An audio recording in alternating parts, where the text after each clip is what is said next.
Beginning with ONTAP 9.6, you can access an expansive REST Web Services API to deploy and administer ONTAP storage resources. If you're using Python to access the REST API, NetApp provides the ONTAP Python client library to make it easy to quickly develop robust code and support the automation of your ONTAP deployments. The Python client library is hosted on the Python package index website. You'll need to install the package to your local workstation using the pip utility. The library provides several supporting services that we'll review shortly. Online documentation for the library includes conceptual descriptions, examples, and the details of the classes, functions, and variables. To get started with the Python client library, navigate to the NetApp Developer Network website. DevNet is a central location for developer resources for NetApp products and solutions. ONTAP supports several different APIs, including the new REST API. This DevNet page provides everything you need to get started with the ONTAP REST API. There are several resources available, including an online reference and developer's guide, as well as blogs and podcasts. On the right, you can click the link to navigate to the download page for the Python client library.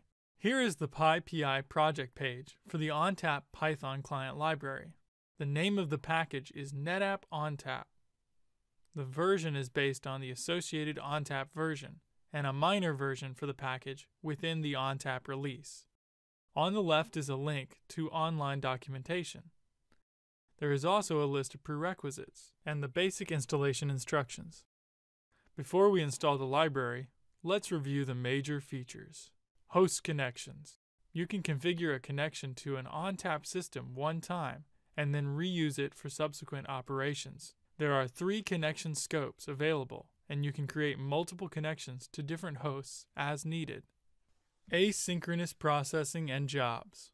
Asynchronous requests are processed by ONTAP as background jobs. By default, the library makes these requests appear synchronous and polls the job on behalf of the client. Responses. All responses, including errors and jobs, are handled in a consistent way. You can retrieve the raw HTTP response data as needed. Exception handling. An HTTP status code of 400 or greater can be raised as an exception or returned as an error response. I've already downloaded the package wheel file to my workstation and will install it locally. You can also install the package directly from PyPI if needed. There we go.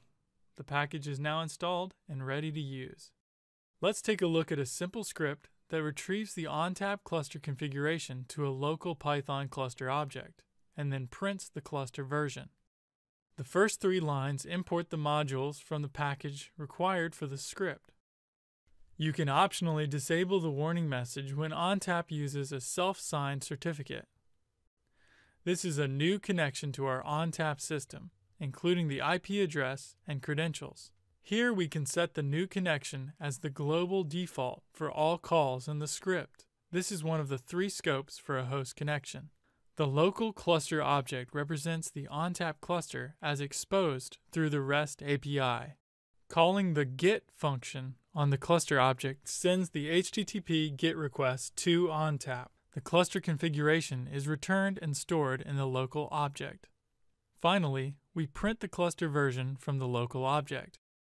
I've saved our sample script in a file named get_cluster.py in our local directory. So let's run it.